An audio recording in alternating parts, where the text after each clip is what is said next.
What's up, guys? This is Matt. Oh, hold on, wait. Let me transition. This is Matt, and that's Dan over there, and that's Opie over there, and we are back talking about, excuse me, Game of Thrones Season 7, Episode 3.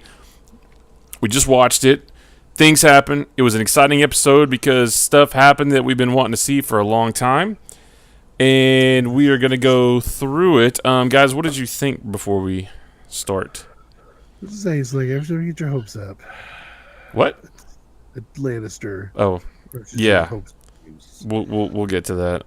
Actually, That's all I gotta say about it. I mean, it's how it goes. Lannisters or, pardon my French, douchebags. well, let's start with that. So basically, what we're gonna do is we're not gonna give you a play-by-play of everything that happened. We're just gonna run through the major, each of the different little subplots that happened throughout the episode. So let's start with that one. We'll start at the end.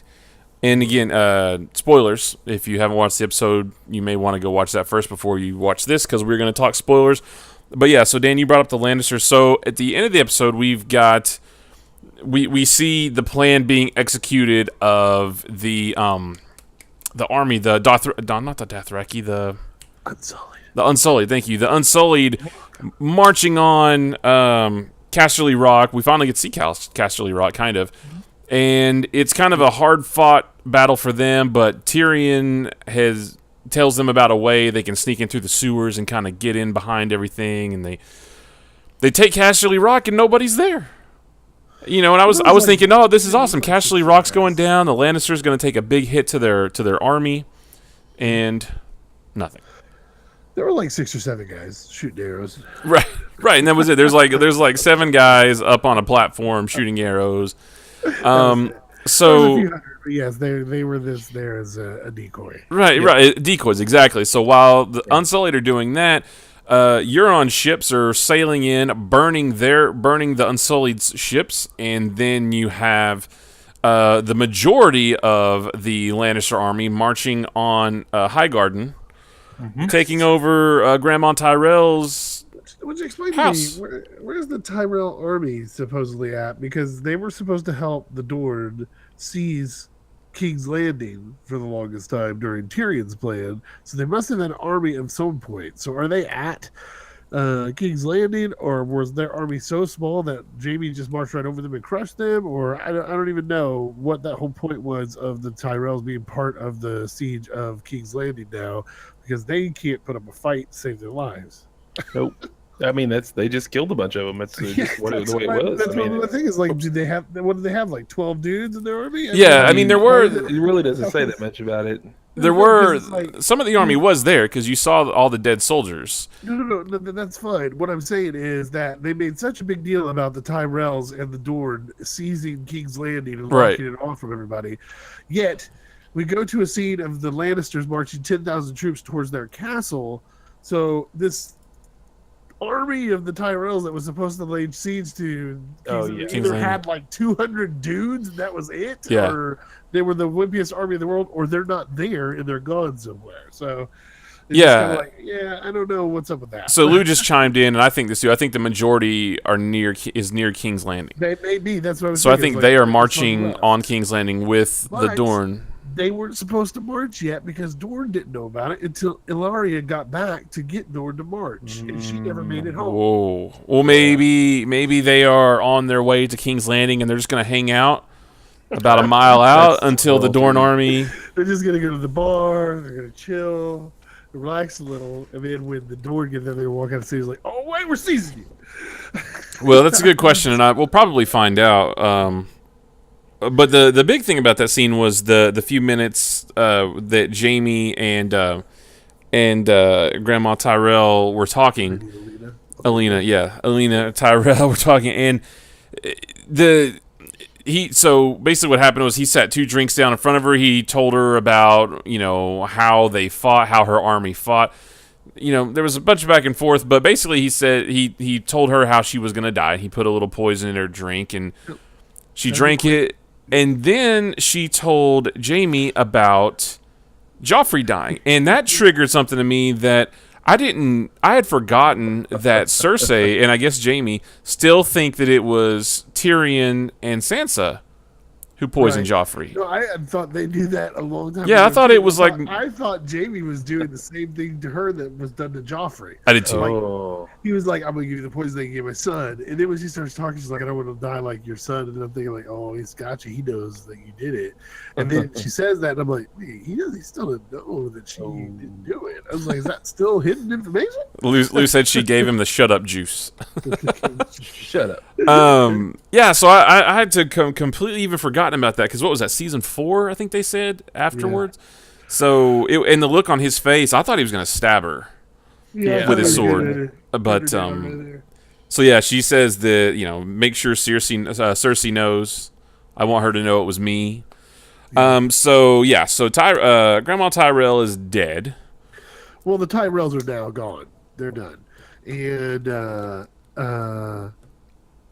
the Unsullied stuck at Casterly Rock. Right, because their ships are destroyed. Yep. Euron is still a dick, but he's really funny. He's really, really cool. But he's a really good bad guy. And, the Lannisters made a smart move. They did good. I hate saying that. I feel dirty after watching this episode. Yeah. Like, the Lannisters were smart. It makes Tyrion look completely stupid. And then you see it in the preview for the next one. It's like, let's stop talking strategy anymore. Yeah, no more clever plans. Let's just friggin' go at them. Yeah, so that sucks, because you think, as much as you hate the Lannisters, and even the guy from the Iron Bank in this episode was talking about how they're surrounded on all sides from enemies. You're thinking, oh, this is it for the Lannisters, and I've thought that for the longest time. I've always thought that as soon as Daenerys gets across the Narrow Sea with her giant army, the Lannisters are just done for. But they're so smart. They are outthinking everyone, and that's really, really frustrating. So they get... Jaime's not an idiot. He's in charge of the army. He's not stupid. I don't think it's Cersei's decisions. And the older gentleman that he has riding with him with Bronn, and then he has Bronn was with him. Bronn, what are you doing? Yeah, well, Bronn's always been with this. He goes wherever the gold is. If That's he true. finds Tyrion, he'll probably go back to Tyrion, and Tyrion will pay him. That's what Bronn does. There's a point made in the beginning of the first or second episode about, ruling the Seven Kingdoms, and how nobody wants, Dany doesn't want to rule. They keep telling her not to rule a graveyard. They're toying around and not wanting to kill people and want to do it the right way, when the Lannisters just don't give a crap about who they kill. They just want to rule whatever's left. As long as they're on top, it doesn't matter. So I think that's where... But you also have to think that they knew they didn't want Casterly Rock back. They know it's empty. They don't care about it. Their dad's dead. They don't care. Jaime may care a little bit later, but they don't care. So what do? They go to the place that has all the gold, has all the fields, has all the animals, has everything that they need to feed their army, to take care of their people, and have the money to fund it. They go to the one house to do it. I don't think it's a smart plan. I think Jaime just said, let's do this instead. Yeah, it's cool. We caught these guys over here, and we found that out after Euron had blown up half their ships. Yeah, we found out they were trying to do this, and then it's like, yeah, just let Euron burn their ships. Now they got to walk all the way across the country just to get back to Dany. That'll be perfect. I don't know if it's like super brilliant planning or just all fell into their hands perfectly. Last episode when Euron attacked, that's the only thing I can think of. Lou says, is Jaime that way or only Cersei? But I'm not sure what you're talking about. He says, I think only Cersei is that way, but what way do you mean? Like blood as far as ruling over, ruling over whatever's left. She'd sit on a throne of bones. Yeah, she just wants to be queen. She thinks she's owed it. I suppose she's like a millennial. She's entitled. I don't know if she wants to rule Ashes, but just don't be a person that crosses her. That's all. Right. She'll kill you. Well, so speaking of Cersei, so she was visited by the Iron Bank. The IRS knocked on her door and said, "Hey, you owe back taxes." Truth. And they don't have any money. And I didn't even pick up until seeing the preview for this episode, the next week's episode. In this episode, she said, give me a fortnight and I will make sure that it's paid. I thought she was going to kill the guy. But it turns out they're just robbing the Tyrells. I mean, obviously, it's two birds with one stone. They're taking out the Tyrell army, or at least some of them, and they're also taking all their money. Yeah, and in next week's episode, they literally have a bunch of gold. It looks like a pirate movie from the 80s. That's why they decided to go Highgarden and not worry about Casterly Rock. Casterly Rock has no more money. They don't need it. It's worthless, It's just a big empty house that they can't afford. So they go to the place where the money is. They took it. That's what they do. Right. So that was so Tyrells are done for basically, unless they have an army, still have some of their army somewhere. But it doesn't matter. They'll be scattered in the wind. It's like the twins, the Walder Frey. That whole thing's done. There's no more Freys. Right. I think the Tyrells bloodline is gone now. It's done. There's no more Tyrells. There's people that were fought for maybe a cousin or some second cousins or whatever still in the army. I don't know, but they'll all bend the knee down to Cersei. They don't have a leader, so. Right. So and that's what's frustrating about the Lannisters is they're so smart. They're picking off their enemies one by one. They're slowly but surely chipping away at the opposition while nobody else is really making a move yet. Dany got there. She brought all her people and she said everything, but she still doesn't know about Westeros. She still doesn't know the people that she's fighting. I don't know, man. I was all thinking that this whole thing's going to end where everybody needs to fight the North, but it kind of seems to me it's like maybe they need to kill Cersei and kill the South first instead of fighting the White Walkers. Right. She's just killing everybody off. Right, and we'll get to that part because I want to save the Dany and Jon stuff for last because I think that's the cool stuff. This episode made me feel dirty. It was just wrong. It was wrong. It was dirty. There's only like 2 happy moments. The rest was just all evil jerks winning. Right. So we'll continue on with Cersei. With Euron coming back to King's Landing, bringing with him is it Ellaria? Yeah, Ellaria and Yara. Ellaria and her daughter and Yara. Right. He presents Cersei with Ellaria and her daughter, and he keeps Yara for himself, which you guys helped me understand that. And that makes sense. He wants Yara. She's his niece, and so Euron's comments to Jaime were pretty. Euron is, I guess, he's the new big bad. Yeah, you had Joffrey, and then you had what's his name? Ramsay, and now you've got Euron. So Joffrey and Ramsay were both. You loved to hate them. But they also were just so bad. It's like you just hated them. I love Euron, even though he's a really bad guy. I think Euron is awesome, and I want more of him on screen because he's funny, and he's a really bad guy, but he's also just doesn't care about anything other than what he wants. Right. So he delivers Ellaria and her daughter to Cersei, and Cersei tells him that he's going to get what he wants, which I guess is marrying her when the war is over. I think if he lives that long and if she lives that long, I think she's going to plan to turn on him. I don't think so. I think she'll do it because she knows she needs to keep. Well, she needs his navy, yeah. Yeah. So I think she knows how to play the Game of Thrones, and that means taking a husband of somebody she doesn't want to be with. So be it. Yeah, it wouldn't be the first time. So it was cool because, and I didn't put the pieces together that as Ellaria was being dragged in by Euron, she looked up at the mountain, and I didn't. It just for a few minutes it didn't click that. Oh, wait a minute, that's the guy that killed Oberyn. Yeah. I just thought she was like, oh god, that guy's big and scary. I just didn't click. Yeah, what's his name? Qyburn and the mountain and her there. I'm just like, she's gonna do what she did to what's her face ringing the bell. She's gonna let the mountain just have Adam both for as long as he wants. Yeah, that's what I thought. But she made a good point because I thought he was gonna crush their skull, but she made a good point that it would be too swift. So she did the same thing with Ellaria's daughter, kissed her with the poison on her lips, and then drank the antidote. The antidote. No. And but I thought what was really cool about, well, not cool, but I mean, like from Cersei's point of view, what she's really is cool for her to do is she is hurting Ellaria by killing her daughter, but making Ellaria watch. Right. She's not gonna kill. I thought she was just gonna like stick a knife in Ellaria and she's done with it. If we know Cersei about anything, she likes to make. She's like her son Joffrey. She likes to make them suffer. Loves to see the pain on their face as they die. So she's not only gonna let her die in there. She's gonna let her stare at her daughter's corpse as it decomposes in front of her until it turns to bone and dust. Right.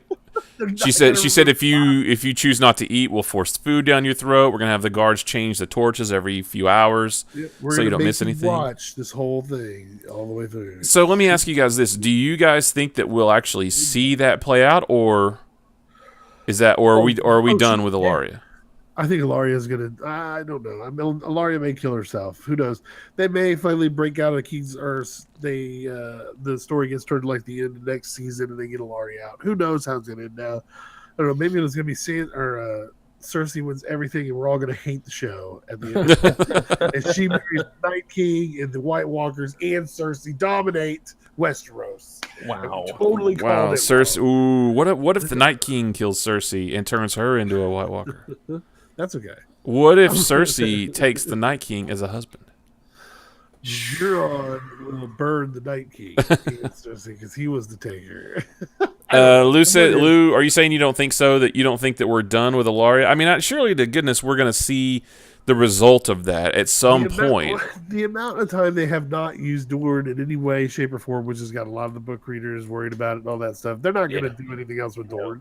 No, I don't mean Dorne. What I mean is, and I'm talking about Ilaria. That Ilaria is part of that Dorne story. So they killed off all the Sand Snakes. Now they've got Ilaria locked in a prison. She's gonna be down there for whenever they decide to come back to either kill her at some point or they let her out. I don't think there's any more storyline there. Is done. So you don't. That's what I'm asking. So you don't think we'll see Ilaria anymore? You think that only two, either she's freed because King's Landing is taken by somebody else, or she gets killed. She dies. She basically she's basically dead too. Just like Grandma Tyrell is gone. We're not going to see her. She's gone. Ilaria is essentially dead now. We're not going to see her either. Are out of the story. You're not going to hear anything. Yeah, and so are the Sands. More about the phrase that's wiped out. That's gone. These are storylines being cut off. Yeah, these are basic. Well, and as we are getting closer to the end of not only the season but the series, these are loose ends that are being tied off. Yeah, you know, that's what I'm saying. They're cutting these storylines done. There's not many people left. I mean, there's there's Winterfell in the north and all that. There's Dany and all her bunch. Yeah. You're down to the top. You're down to the final four. Yeah, you got the Lannisters, you got the Starks, you got the Targaryens, and you got the Greyjoys. Yeah, barely. And then you have well, I guess you have the Nightwalkers. They're still in the game. I guess they're still trying to play their game on the outskirts to make it in. I don't know how to make up another basketball reference to this, but six man of the year. As for Westeros Final Four, we've got our final four. We've taken it from 64 families down. Everybody's bracket is all screwed up now. I took Stark straight to the finals. Lou says Cersei would not need to be killed by the Night King. She already doesn't have a soul, and he already doesn't. And Lou doesn't think that we'll see Ilaria anymore. So that's what I was asking. I agree with you guys. So yeah, I think that is all tied off as well. J-Dub, what's up? Thanks for hanging out with us. Moving on to, let's see. So we talked about Euron, Samwise Gamgee. Good old Sam there. Cured Ser Jorah. He totally. It's like our own personal house episode inside Game of Thrones. That's right. He put the lotion on the skin. Who knew? No, seriously. Who knew that all you had to do to heal Grayscale is to just cut it off and put some ointment on it? Or read the directions. Yeah. Avito. Yeah. I love that part. It's just dry skin. How did you figure this out? Well, I read the book and followed the directions. Yeah. Yeah, that's how you heal people. That's all it was. So, So what I thought was interesting was that Ser Jorah and Sam kept their mouths shut about how Ser Jorah healed. Now, obviously, the Grand Maester knew, but they didn't just say, "Hey, look what I Samwise Gamgee did." I know it's not Samwise, but look what Sam did. I healed him. They just said, "Oh, look, I just healed. I don't know. I'm out." Right. So no, it was fine, and that's okay. I mean, he just didn't want to get Sam in trouble, and Sam didn't get in trouble. Sam was just was thanked, and then boom, go right back to work. Right. No, it's good to see. Everybody thought Jorah would get healed of it some way, and it's good that Sam is the one that actually heals him. That's really cool. That shows they both had big parts to play in the story. Jorah will head over to Dragonstone now. Who knows? Meet up with the merry men of bannerless dudes of Happy House. I don't know the name of that group, but possibly he might meet up with those guys, and they're gonna ride on over. Rub some dirt on it, Lou. Right. And he's gonna be fine now, so he gets to go back to see Danny, who he loves. And that's cool. And Sam's happy because he did something, and now Sam's got to copy a bunch of books. Honestly, didn't think Jorah would make it out alive, is what Lou says. I thought he'd be all right. So here's what He's too cool, man. I wonder if. Okay, so follow me here. I wonder if Jorah is gonna make it back to what's the place where Danny is? Dragonstone. Is he gonna get back to Dragonstone while Jon is still there? Tell Danny that this awesome guy named Sam, who came from the wall, saved me. Yeah. And Jon says, "Hey, that's my best friend." Yeah. And if that's going to try maybe solidify that relationship even more. Maybe. Kind of bringing it all together, tying it all together. What has to happen is someone has to show up with something of White Walkerness to these places. If I remember correctly, I thought at one point in one of the books, the later books, the only way people got to listen was they brought like a hand back in like a jar of something or whatever, and the hand was still moving, so people could see that it was an undead item still moving, and that's what made everybody believe, oh my gosh, there are undead that are actually living there. Because right now, no one believes Jack about what Jon's saying. Even Tyrion's like, you're an honest man, dude, but undead walking, come on, bro. That's yeah. Tyrion's like, I don't know if I believe you. What is this? The Walking Dead? I mean, so it's like, you took a knife in the heart, you died, and came back, whatever. Right. Dude, I got you. Now then, when they cut that off, but it's just like it's getting harder and harder. He's like, Jon's an honest dude, so I want to believe him, but. Undead walking, come on, man. Yeah. But the funny thing is how they don't believe that with 3 giant dragons flying around their heads either. Right. I go, we have 3 dragons back that haven't been in the world for years. So maybe there's a White Walker out there. Maybe there is a dead. Let's take a little bit more consideration into that. I wonder if at any point Sam told Ser Jorah about actually fighting and killing a White Walker, and Ser Jorah will head back to Dragonglass and say, "Oh yeah, the guy that healed me and saved my life. If he says that they're real, then they're real." I wonder if I just think Jorah going back to Dragonglass is going to have more repercussions than just him being back. I think he's going to help tie in. I don't think so. I think it's just going to be him getting back with Danny and all that. He's already run this whole part where she kicked him out. He went through the Gray Men, fought through the slave trade just to get back in her good favor, just to have to be kicked out of it again. And now he's finally healed and he's going to go back. I don't think there's going to be any more rise to that anymore. Plus, he's already shook Sam's hand. He's not talking to Sam anymore. He left. Sam's done. They're done. That's done. They're not like going to meet for beer later on. Yeah, and Lou says, so when do you think that would come up when he's cutting the grayscale off? And J-Dub says that I'm overthinking it. Okay, guys, I get it. You don't have to be that way. You guys don't have to yell at me. Jeez. I don't think we're yelling at you, bro. All right, so Sam saves Ser Jorah, and Sam is now on copy-paste duty. And I like that. And this is what I tell my son. So the Grand Maester said, hey, Sam, you think that you're going to get a reward for doing something you shouldn't have. Your reward is not getting kicked out. I tell my son all the time, hey, you think you're going to get a reward for cleaning your room? Your reward is not having your iPad taken away from you for a week. Congratulations. You won getting to keep your iPad. So Sam now has to take all these ancient scrolls and books, and they're rotting away. He's got to actually copy them all. I wonder if he's going to learn anything. Maybe something will come of that. It could be that he finds something in there. Because, see, that was the whole thing that everybody thought. And maybe the books haven't... I don't know if any of the chapters have showed this, but Sam going to Old Town to learn something about the White Walkers was his whole point. And maybe him copying all these parchments and everything over, he's finally going to learn something about the White Walkers, so Jon knows. Now, he already gave Jon the dragon glass information about that, so that might be the reveal there. There might not be any more reveals. It may just be his duty to do this, but you never know. Could be. And Lou says, Sam Xerox Tarly. Xerox is my middle name. All right, so second to last big plot thread in this episode was Sansa's running Winterfell while Jon is gone.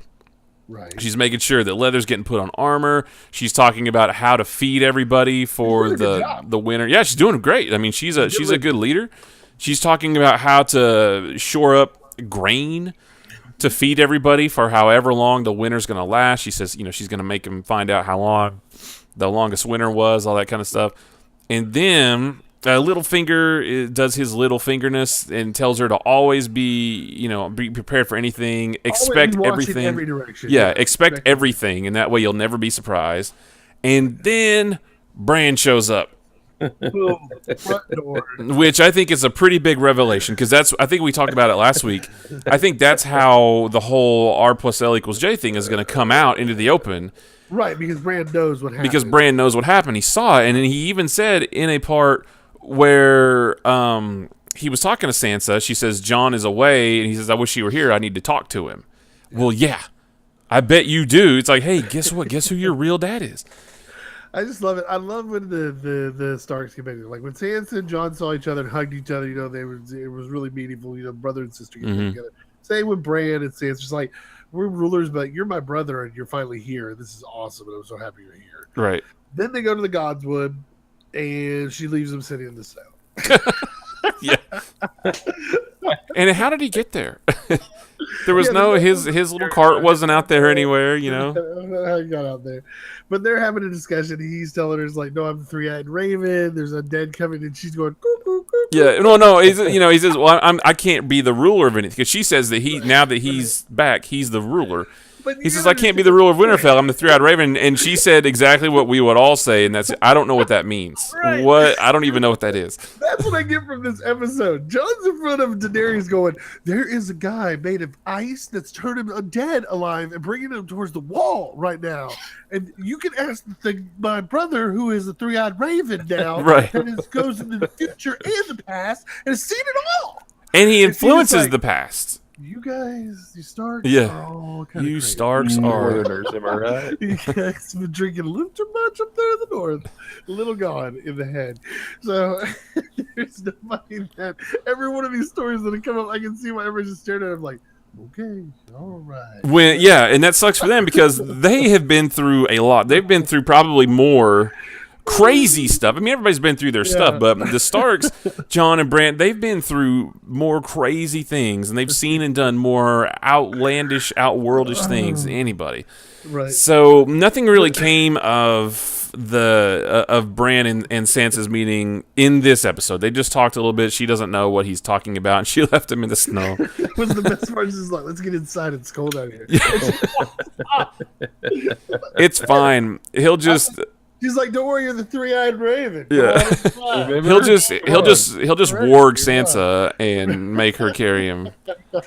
So I think the biggest thing there was just the fact that Bran is back, and whenever Jon gets back, whew, yes, that'll be a lot bigger. There is going to be something going down. So more to come with Bran. Yeah. It just makes so much sense to me now why everybody just stares at the Starks like they're all crazy. Seriously, my time-traveling brother told me he's a three-eyed raven. Oh, hey, good point, J-Dub. So, yeah, Bran goes to prove to her that, that he can do these weird things and what the three-eyed raven is, and he brings up her worst possible memories. Could he not have picked a better memory? Like, I remember that time when you were picking flowers out here, the gods was like, no, remember the first time you were raped? Yeah. That was, that was cool, right? That was, you looked really pretty that night before the raping. Yeah.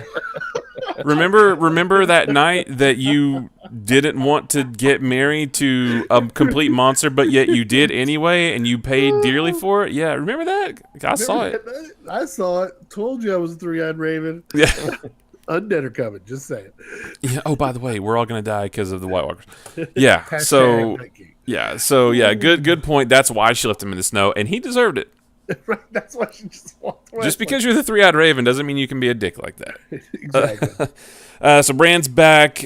He's going to tell Jon all about the R plus L equals J, which we finally got to see family meet. Fire and Ice. Danny and John, they finally meet. Now, what was cool about the episode is that they started with that. They knew that's what everybody was going to want to see. They didn't pussyfoot around. Yes.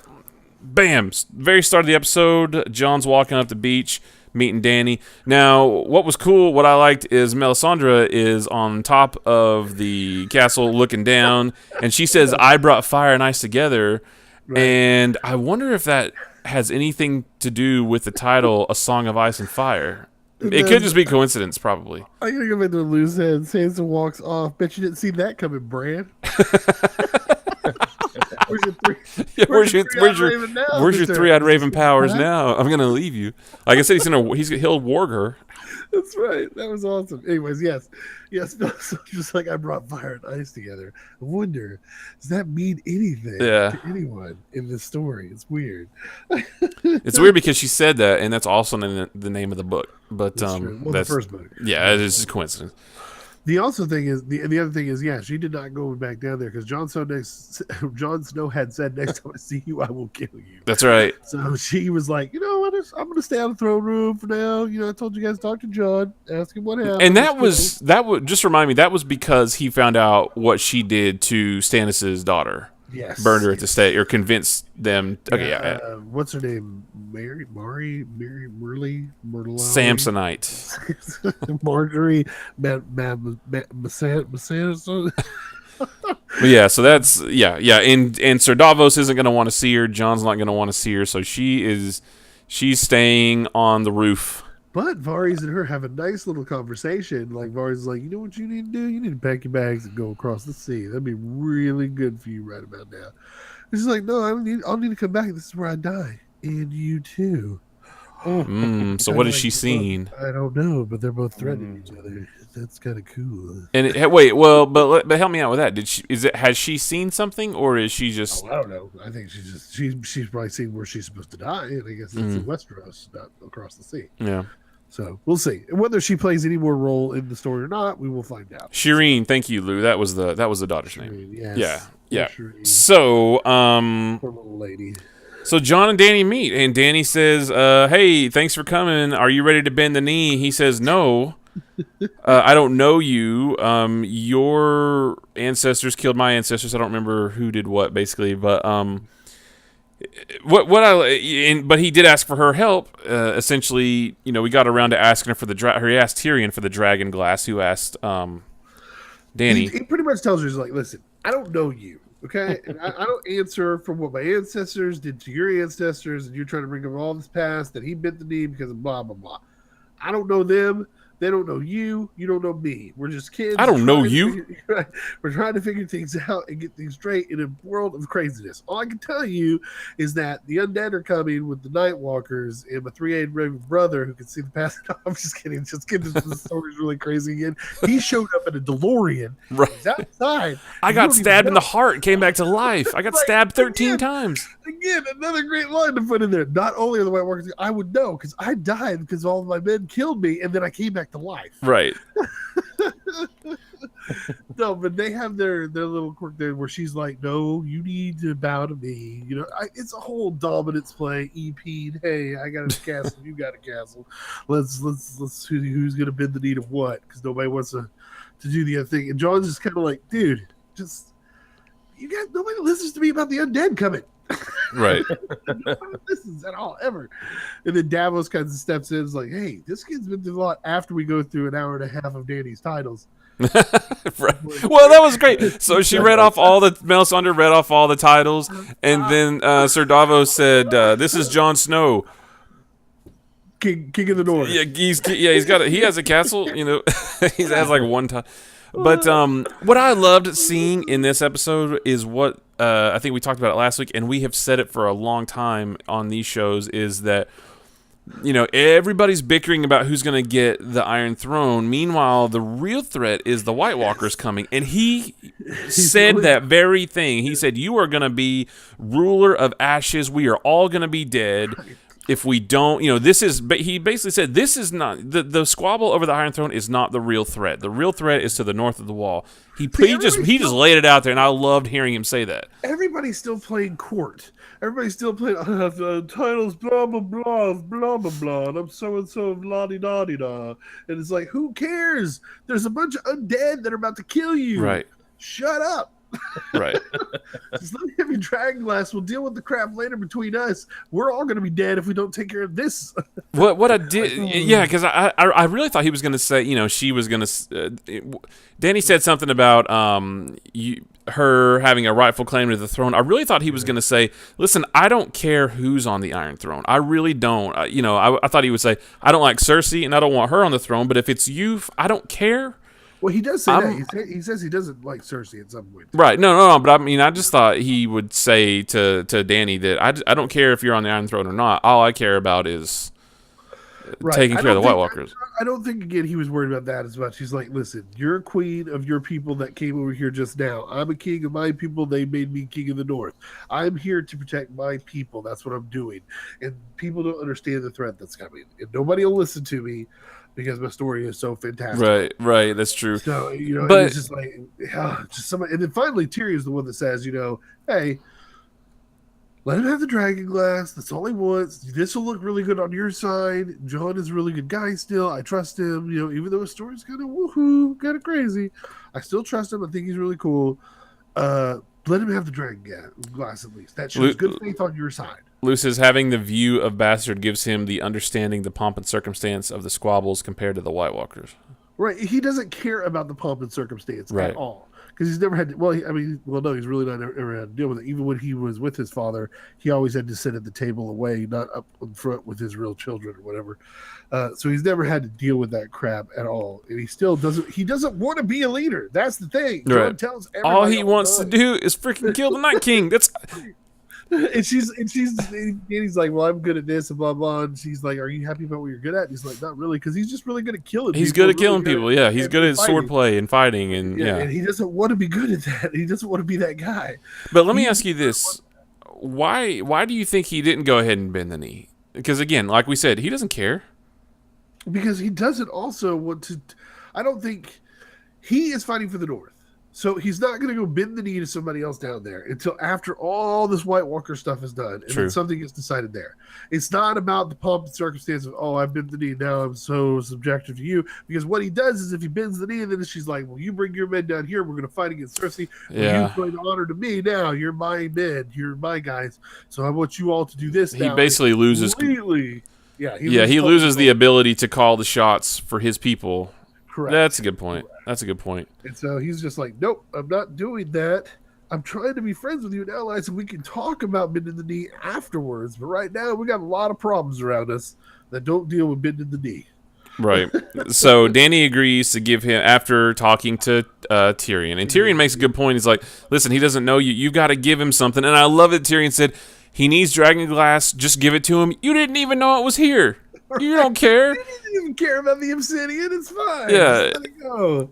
And I like what he said. Give him something by giving him nothing. The dragon glass to her is nothing right now, because she didn't know it was there. It doesn't really give her an advantage the way it gives him the advantage. Well, and it's not worth anything, I guess. Right, yeah. So give him something by giving him nothing. And she does, and she agrees to let him have it. But what's so funny is, in that dragon glass, that dragon glass is very important, because he's going to get that, and he needs that for the battle that's coming in. Right. So he is super happy about that. Yeah, he's pumped. So that's gonna go a long way into getting him to trust her. Plus the R plus LJ equals J thing's going to come out anyway. Well, that'll be a hard thing to pass. I mean, I guess Bran can bring up everybody else's most horrible night to them, so they know what to do, bro. Danny, remember that night Drogo married you and he raped you on your wedding night? Yeah. You want to relive that one now? Here, I saw that as well. Yeah, just it brings up everybody's worst moments. It's like the worst. Seer. Sansa pulls him aside. Listen, Bran, we got to talk about your... how you interact with people. Right. You say you're a three-eyed raven, but you're like the worst three-eyed raven. Yeah, okay. I've never seen somebody just give bad information every time. She pulls. Listen, Brent, can I talk to you over here for a second? Right. Why you gotta call me out like that? Why you gotta bring guy up? Raven stories are really bad. You need to stop doing that from the other. No, but I mean, he'll learn. John will learn. I don't think it'll phase John in any way. Maybe a little bit, but that he'll be able to say, "Hey, I can be part of the Iron Throne now," because he is the male, she's the female, so he would actually have rights over her for the Iron Throne if he is known to be Rhaegar's. And I bet you Sam will be the one that'll back Bran up. Because Sam will find a story. Or I was going to say, do you think Sam will find information as well to support Bran's what he says? I think he'll find information that will support Bran, and that will lock the case up for John. They'll be like, boom. And then if it goes by Targaryen rules, Targaryens used to marry themselves, used to keep it in the family. So who knows? Dany and John could end up together. You never know. Or it could just start a whole other Game of Thrones that starts all over again. But brother, who knows? I kind of feel like if it came out and everybody believed it and everything was said and done, John is the Mad King's grandson. And that's what you're saying, right? So yes. I think John would. Was his son, I think John would say, "Listen, I don't want this, Dany. You have it." And I think he would just go back to the north and just maybe. I mean, there is a precedent now that Cersei's been queen. That Dany could be queen, right? I think it'll be another political game at the end of Dany and John getting together, even though they know their family. I think they probably end up still together. What do you mean together? Like married. Cersei and Jaime together? Oh yeah.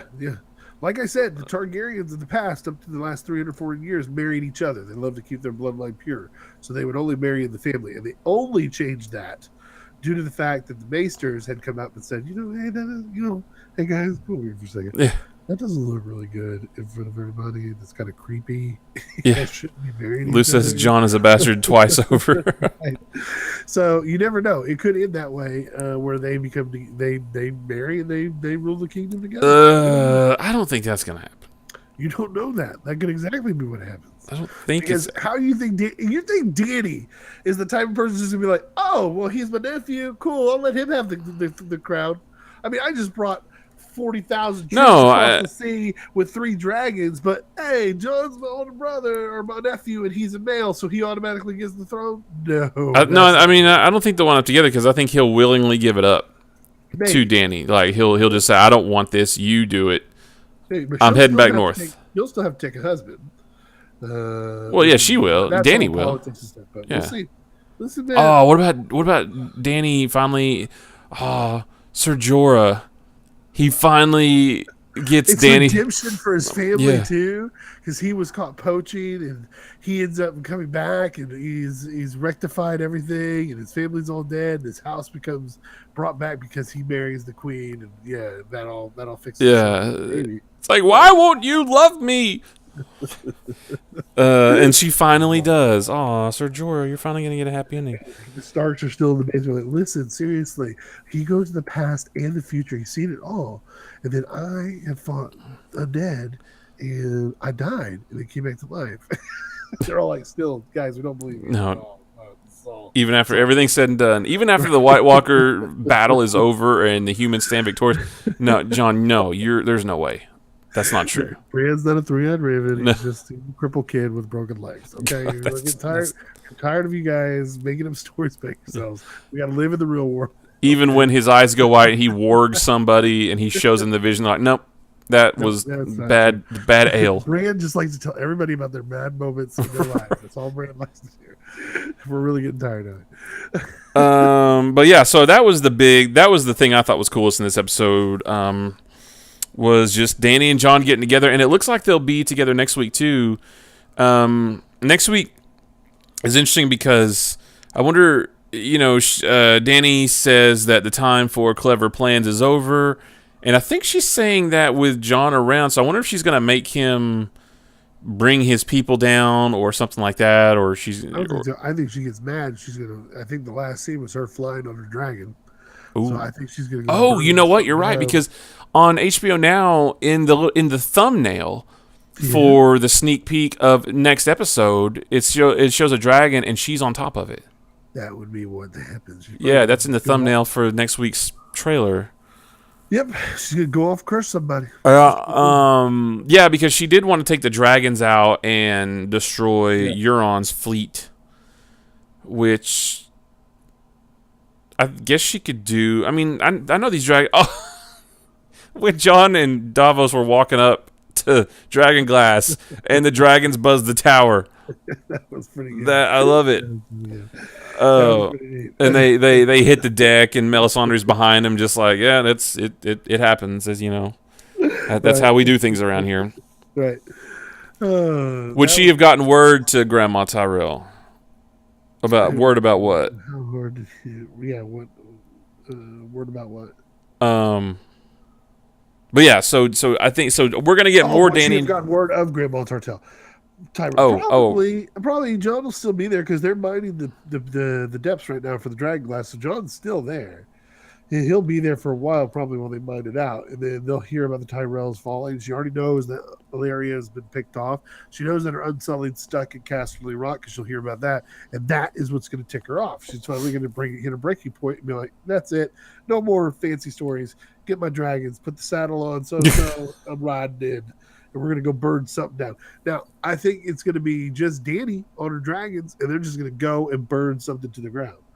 Whether it's the Tyrell's place, or whether they go to Casterly Rock, or they go kill Euron's fleet, or they do something, they're going to go burn something up. But I also think that this might be the time where Qyburn's little toy of the Trebuchet comes into play, and maybe she loses one of her dragons. Well, at least one dragon's going to die, for sure. They would not have shown that big thing last week without it being used effectively, at least with one. Yep. I kind of feel like, too, Drogo will be the only one that lives. Oh, yeah, totally. Drogo's going to live forever. Drogo's going to be a massive dragon when he's done. He will be, that's why she only rides him, and the other two fly, next to her. I think she'll lose one of the other two. And then, she's going to do something unhastily. She's going to be pissed. So you grab her dragons. They're going to go somewhere, fight something, think they won. One of the dragons gets killed. She comes back. She's now lost a dragon. She's even more pissed. And they're all going to talk her down. It's like, listen, we gotta rethink all this. We got to make better decisions. You're not making the right decisions right now. Right. So I think she's going to do something out of spite, or just something just snaps, because it's going to continue that downward spiral of everybody losing for maybe one more episode. Then maybe towards the end of the season, the good guys start winning again. Who knows? Or who knows? Maybe Arya's already made it to. Oh wait, she's going home. She's going to Winterfell. Yeah. She wouldn't go to King's Landing anymore. I feel like she kills Cersei or something. Yeah. Well, I feel like, so we've only got 4 episodes left this season. I feel like next season is going to be a lot of the battle with the White Walkers. Yeah. Oh, totally. And maybe this season is going to be finishing out. Well, but we can't finish out the whole Game of Thrones, the Game of the Iron Throne. We can't finish that in 4 episodes. No, that's not going to finish. It'll be next season will be the ending of the battle between the 3 of them, and it'll be the end of the White Walkers. And I think the only big thing that you'll see at the end of this season is the wall will fall. I think the wall's coming down that last episode. Yep, I think so too. Now that Bran has crossed it, but yeah, overall this is a good episode. Even though this season is only 7 episodes, so we're being robbed of 3 great episodes. I love the pace that it's moving at. I love that they have to move a little bit quicker because there's less episodes. Yeah, they have to close up everybody's story. Yeah, and I love the pace because there's not a lot of downtime. I mean, things are moving. Something happens every week. A different chess piece gets moved every week. And in the past, we've had a lot of just like nothing episodes, like just backstory and lore and setting up what's going to happen, but not a lot of, actual. I don't even mean action and battles and stuff. I just mean like things happening, and we're getting a lot of that already. So, if it takes losing 3 episodes to do it, then I guess that's fine. Because I like what's going on, but I guess that's it. Another good episode. I'm very excited. It looks like, talk about things happening. The next week looks crazy. Yeah. I think a lot of things are going to happen next week. So we will be here for that next Sunday, probably around 11 p.m. Eastern, like we did tonight. Just whenever the three of us can get on and watch the thing, and then we'll get on an hour after that. Guys, thanks for hanging out and talking with us through this tonight. We'll be back tomorrow night at 8 p.m. Eastern. I'm going to continue on with Horizon, even though we finished the main story last Wednesday. We still got some side quests and some other things to do that we're going to try to clean up. We may even finish everything we want to finish tomorrow night. I'm not sure. But then, Dan, what's your deal with Final Fantasy 14? Are you still going with strong with that, or are you exploring some other stuff? Well, just expectations. Yeah, Final Fantasy 14 is awesome. I don't know what I'll play this week, but Final Fantasy will be one of those nights. Probably. Can we do Fortnite more? Can we do Fortnite? Yeah, we can do that on your Wednesday. Oh, we could. Too. Yeah, because I won't need as much time anymore. Yeah, we'll do some Fortnite this week. Probably some Final Fantasy. We'll do Horizon cleanup. And whatever else we want to. So whatever else. So with that said, 8 p.m. till midnight Eastern time, Monday through Thursday is our normal stream. Friday night we have Nerd Punch After Dark, which starts around 10 p.m. or so Eastern time. We drink beer, play silly games. It's a lot more laid back stream. You never know what you're going to get with that. We'll stream twice on Saturdays, 9 a.m. Eastern. With I don't know what my next game is going to be if we finish up Horizon this week, and Dan will be there at around 2 p.m. Eastern on Saturday afternoon. Maybe. Saturdays are getting harder to stream on. So. Yeah, which I need to ask you about that, but you don't have to talk about it now. And then, but for sure, Sunday night, more Game of Thrones for the next 4 weeks until this season is over. And just remember, if a three-eyed raven shows up at your front door, don't listen to his stories because he's just going to tell you all the bad things. Yeah, he's going to just bring up bad memories. And it's going to make it bad. You're going to drink yourself silly. Yeah. It's like, remember that one time you got drunk? Every time. Every time. Yeah, every time. That guy's a jerk. He's very insensitive. Totally. So that's it, guys. We're out. Thank you so much for watching, and we will talk to you guys tomorrow. Bye.